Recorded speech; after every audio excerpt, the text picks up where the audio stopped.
Black suit पहने हुए, हाथ में सूटकेस, लग रहा था जेंटलमैन। सभी के साथ अंदर इंटर किया, शांति से सीट पर बैठ गया। जेब से एक नोट निकालकर इशारा किया। एयर होस्टेस को लगा फ्लर्ट कर रहा है, पर जब लेटर को ओपन की तो डरते हुए पहुंची कैप्टन के पास। बंदे का कहना था मेरे पास बम है। उसकी दो मांगे थी, पैसे तथा पैरासूट, दोनों दिए गए। आगे पायलट से कहा प्लेन की स्पीड 300 किलोमीटर पर आवर से ज्यादा नहीं होनी चाहिए। पीछे का दरवाजा ओपन करके सीढ़ी से नीचे उतरा। रात के 8 बजे छलांग लगा दी प्लेन से।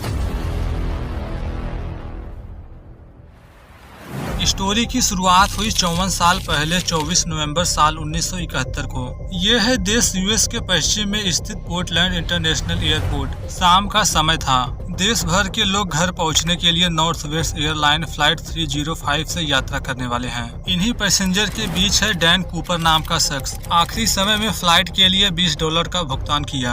यह नॉर्थ वेस्ट की सबसे छोटी फ्लाइट में से एक होने वाली थी। नॉर्मल कंडीशन में दूरी को पार करेंगे सिर्फ आधे घंटे में। यह डोमेस्टिक फ्लाइट थी। घरेलू उड़ान पर कोई सुरक्षा या पहचान जांच नहीं होती थी। 1971 में यह संभव था कि एक विमान में गन, बंदूक, चाकू, यहाँ तक कि अन्य प्रकार के हथियार भी लेकर चढ़ सकते थे। कोई जांच नहीं होती थी। आप चढ़ सकते थे, जा सकते थे, जैसा डैन कूपर ने किया। 40 के आसपास की उम्र का शख्स गॉगल पहने हुए अंदर बढ़ा। पहनावे से बिजनेसमैन लग रहा था। वह फ्लाइट के पीछे की सीट पर बैठता है। बैठने के तुरंत बाद कुछ पीने की मांग किया। फ्लोरेंस शेयर नाम की एयर होस्टेज आई। पूछी क्या मैं आपकी मदद कर सकती हूँ। उसे जो भी चाहिए था मांगा। अब तक प्लेन के टेक ऑफ करने का वक्त हो चुका था। फाइनली 2:58 पर फ्लाइट ने टेक ऑफ की। उड़ान के तुरंत बाद एक लेटर निकाला, एयर होस्टेस को देने लगा। पहले तो उसे लगा यह फ्लर्ट कर रहा है। लिफाफा तो ले ली मगर ओपन नहीं की, पर उसकी नजरें थी लिफाफे पर ही। खुद को रोक नहीं पाई, ओपन की। नोट में लिखा था मिस, मेरे पास एक बम है। मैं चाहता हूँ कि आप मेरे पास बैठें। डरते हुए एयर होस्टेस पूछने लगी क्या ये सीरियस है। उसका जवाब आया आपको क्या लगता है। उसे डाउट हुआ शायद ये सच कह रहा है। अपने कलीग टीना को बुलाई। दोनों के आने के बाद वह बंदा बैग ओपन किया। अंदर कुछ ऐसा था जो दिखने में लग रहा था बम की तरह। 2 तारों के सिरों को पकड़ा। अगर उसकी मांगे पूरी नहीं हुई तो विमान को उड़ा देगा। एयर होस्टेस घबरा गई। जल्दी से पायलट से कांटेक्ट की। पीछे एक आदमी बैठा है, उसके पास बम है। जल्द ही नॉर्थ वेस्ट ओरिएंट तथा FBI को अलर्ट किया गया। इसी बीच कूपर अपनी मांगे रखा। कहा मुझे $2 लाख चाहिए। ये सारे पैसे रखे जाएं एक बैग में। इसी के साथ 4 पैरासूट की भी मांग की। इसमें 2 मेन बैक सूट तथा 2 सेफ्टी फ्रंट होगा। डरी हुई एयर होस्टेस उसके द्वारा लिखे लेटर को ले गई कैप्टन के पास। ये कुछ ही समय के लिए था। बाद में कूपर नोट को वापस मांग लेगा। जल्द ही उसकी मांगों को मान लिया गया। FBI एजेंट सिएटल में सी फर्स्ट बैंक से कांटेक्ट किए। बैंक ने पहले से रिकॉर्ड किए गए सीरियल नंबर के साथ पैसे दिए। खुद को डैन कूपर कहने वाला आदमी बिल्कुल शांत लग रहा था, बोरबन पीते हुए। साथ ही पी रहा था सिगरेट भी। बाद में एयर होस्टेज ने भी बताया वह आदमी काफी अच्छा लग रहा था। फाइनली 5:24 पर एयरपोर्ट पर फिरौती के पैसे तथा पैरासूट पहुंचा दिए गए। जल्द ही प्लेन भी टेक ऑफ करने वाली थी। यहाँ आप सोच सकते हैं ये यात्रा सिर्फ आधे घंटे की थी। 2 घंटे से ज्यादा समय लगने का रीजन कूपर ही था। वह जानबूझकर प्लेन को हवा में ही रखने को कहा तब तक जब तक उसकी मांगे पूरी नहीं हो जाती। फिलहाल सिएटल में प्लेन सेफली लैंड किया। रनवे से टचडाउन हुए भी नहीं थे। कूपर ने कहा उन्हें लेने के लिए आएगी एक टैक्सी। जल्द ही पैरासूट तथा पैसे दे दिए गए। यहाँ पर कूपर को पैसे की गिनती करने में गलती हुई। पैसे आधे हैं, ज्यादातर नोट $20 के थे।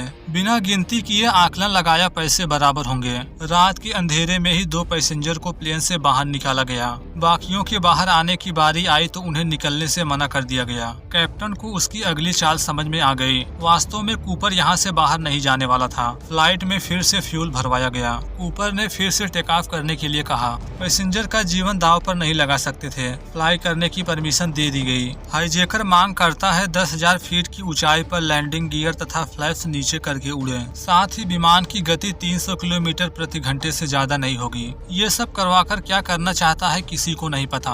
आगे कैप्टन ने भी पूछ लिया अब कोई दूसरी भी मांग है। कहा प्लेन को मैक्सिको ले चलो। कैप्टन घबराहट के साथ कहते हैं हम मैक्सिको नहीं जा सकते हैं, पर्याप्त फ्यूल नहीं है मैक्सिको के लिए। कैप्टन रेनो का ऑफर दिए, अगर चाहो तो हम वहां तक जा सकते हैं। हाईजैकर की ओर से जवाब आया रेनो ठीक है चलो वहीं। इसी बीच 2 एयरफोर्स जेट भी विमान का पीछा कर रहे थे। जैसा कि प्लेन की स्पीड नॉर्मल से कम है 300 किलोमीटर पर आवर, इतनी कम स्पीड पर जेट नहीं चल सकते हैं। प्लेन का चक्कर लगाने के लिए मजबूर होना पड़ा। इसके बाद से एयर होस्टेस को कूपर का मकसद समझ में आने लगा। वह सीट से उठा। एयर होस्टेस तथा सहयोगियों को कॉकपिट में जाने को कहा, क्योंकि जो कुछ भी करने वाला है अपने रास्ते में किसी को नहीं आने देना चाहता। एयर होस्टेस टीना अभी भी छुप कर देख रही थी उसे। कूपर अपने कमर के चारों ओर कुछ बांध रहा था। वह सोचती है शायद पैसे का बैग अपने ऊपर बांध रहा है। 8:05 पर फर्स्ट ऑफिसर्स कैप्टन से कहते हैं मुझे कुछ सिग्नल मिल रहा है। संकेत मिल रहा है पिछली खिड़की का दरवाजा खोला गया है। एक बोइंग 727 उन कुछ कमर्शियल प्लेन में से एक है जिनके पीछे सीढ़ियां होती थी। साल 1971 में उन्हें डिप्लॉय होने से रोकने के लिए कुछ नहीं था। क्रू इस बात से डरे हुए हैं कूपर कूद जाएगा, प्लेन में करेगा बम विस्फोट। अगले 5 मिनट बाद 8:10 पर प्रेशर लूज होने लगा। इसके बाद क्या हुआ इस पर बहस पिछले 50 सालों से चल रही है, पर यहाँ एक बात क्लियर थी, इसके बाद डैन कूपर को फिर कभी नहीं देखा गया। इसके बाद FBI टीम पब्लिक की मदद से डैन कूपर की खोज शुरू की। सबसे पहले DB कूपर द्वारा प्लेन में छोड़े हुए सामान को इकट्ठा किया गया।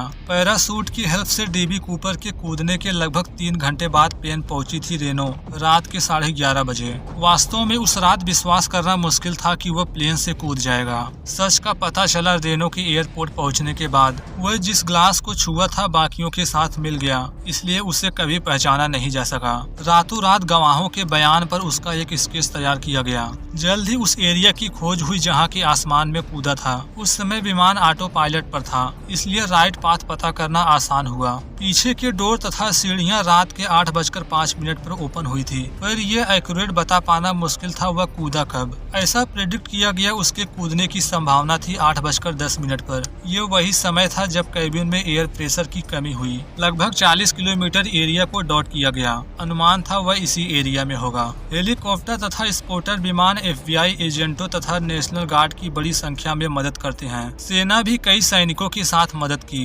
हफ्तों तक एरिया के खेतों तथा जंगलों की छानबीन की गई, लेकिन कुछ नहीं मिलता।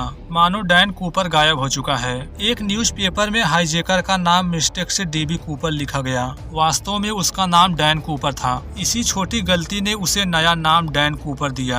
आगे भी ये नाम हमेशा उससे जुड़ा रहा। शुरुआत में FBI इस निष्कर्ष पर पहुंचता है कि हाईजैकर एक एक्सपीरियंस पैराशूटिस्ट था। एजेंट सैकड़ों पूर्व पैराट्रूपर्स तथा पायलटों के रिकॉर्ड की जांच करते हैं। उम्मीद है अब आसानी से ढूंढ लेंगे। जल्द ही डेनवर में कुछ इसी तरह की एक और नई खबर मिली। ये वक्त था 7 अप्रैल साल 1972। जेम्स जॉनसन नाम का एक व्यक्ति यूनाइटेड एयरलाइन के एक प्लेन को हाईजैक किया। वह भी DB की तरह $500,000 तथा पैराशूट की मांग की। प्लेन जैसे यूटा राज्य के ऊपर पहुंची पैराशूट से कूद गया। हाईजैकर पकड़ से बच गया होता अगर अपने बारे में एक पैसेंजर से डेंगे नहीं मारा होता। एक सूचना पर FBI टीम रिचर्ड के घर पर छापा मारी। दरअसल वह DB कूपर नहीं बल्कि था एक्स वियतनाम पायलट। घर में थे उसके 2 छोटे बच्चे भी।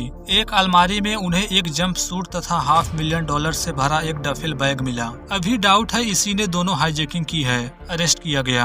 आगे जब कूपर के अपराध को उससे जोड़ने की कोशिश की गई तो ऐसा कोई सुराग नहीं मिला जो प्रूफ करे कि दोनों एक हैं। उसके तस्वीर को उन लोगों को दिखाई गई जिन्होंने DB कूपर को देखा था। उन्होंने साफ इनकार किया ये वह शख्स नहीं है जिसे हमने देखा था। फिलहाल रिचर्ड मैकवाय को दूसरे हाईजैकिंग के आरोप में दोषी ठहराया गया। 45 साल की सजा हुई। ये फैक्ट कि वह एक कमर्शियल प्लेन से छलांग लगाकर जीवित बच गया, ये प्रूफ करता है कि DB कूपर भी जीवित होगा। उसके रहस्य को 1 दशक हो गए। वक्त आ चुका था साल 1980 का। ये था 7 फरवरी का दिन। कोलंबिया नदी के किनारे एक फादर अपने बच्चे के साथ लकड़ी इकट्ठा कर रहे थे। अचानक बच्चे को रेत में कुछ दबा हुआ दिखा। वह छोटा लड़का सड़े हुए 3 बंडल नोटों को बाहर निकाला। रबर बैंड अभी भी सही सलामत थे। फादर ने इसे FBI को सौंप दिया। कुछ नोटों की पहचान करना असंभव था, लेकिन बंडल के बीच के अधिकांश नोट को पढ़ा जा सकता था। DB कूपर को दिए गए पैसों के सीरियल नंबर से जांच की गई। नंबर्स मैच कर रहे थे। इस नई खोज ने FBI को कंफ्यूजन में डाल दिया। पैसा उस एरिया से बाहर था जहां पर DB कूपर ने छलांग लगाई थी। पैसा वहां कैसे पहुंचा बहुत सोचा गया, पर इसका कोई जवाब नहीं मिला। वास्तव में पैसा ड्रॉप जोन से 30 किलोमीटर दूर था, साथ ही उस दिशा के अपोजिट था जिस तरफ हवा चल रही थी। कई इस निष्कर्ष पर निकलते हैं कि कूपर पैसा दफनाने यहाँ आया। ऐसा शायद FBI को उकसाने के लिए किया। एरिया के चारों ओर खुदाई की गई। बट बच्चे द्वारा मिले पैसे की सिवाय कुछ नहीं मिला। इसी तरह साल 2007 में एक नया सस्पेक्ट सामने आया। न्यूयॉर्क के एक प्राइवेट इन्वेस्टिगेटर इसकी पोर्टियस एक व्यक्ति ने उनसे कांटेक्ट किया। वह डीबी कूपर के पहचान को जानने का दावा करता है। पूछने पर वह अनजान शख्स कहता है, मुझे पता है डीबी कूपर कौन है, मैं उसके साथ बड़ा हुआ, वह मेरा भाई था। पोर्टियस को नए सस्पेक्ट कनेथ तथा डीबी कूपर के बीच कई समानताएं मिलती हैं। कूपर ने जब हाईजैकिंग की, कनेथ उस समय नॉर्थ वेस्ट ओरिएंट एयरलाइन में फ्लाइट अटेंडेंट थे। उसे प्लेन तथा फ्लाइट के शेड्यूल के बारे में सारी जानकारी थी। 70 के दशक के शुरुआत में उसे छटनी तथा सैलरी की कटौती को लेकर कुछ शिकायतें थी। उस वक्त $150 पर मंथ कमा रहा था। हाईजैकिंग के मात्र 1 साल बाद ही साउथ वाशिंगटन में एक नया घर लिया। उसका कहना था इतने कम वेतन से ऐसा घर खरीदना मुश्किल था। डैन कूपर के इस केस से भी उनकी समानता थी। ये थ्योरी FBI को सच नहीं लगी। उसने ये कभी एक्सेप्ट किया भी नहीं कि वह डैन कूपर है। सिर्फ एक रिलेटिव के कहने पर सच नहीं माना जा सकता। वह मृत हो या जीवित, हाईजैकर की पहचान अभी भी रहस्य बनी हुई है। बिना ठोस सबूत के लोग अभी भी मानते हैं वह जीवित बच गया था। डीबी कूपर एक ऐसा चोर था जो किसी को नुकसान पहुंचाए बिना $2000 चुराया, अंधेरे में छलांग लगाकर इतिहास में नाम दर्ज कर दिया।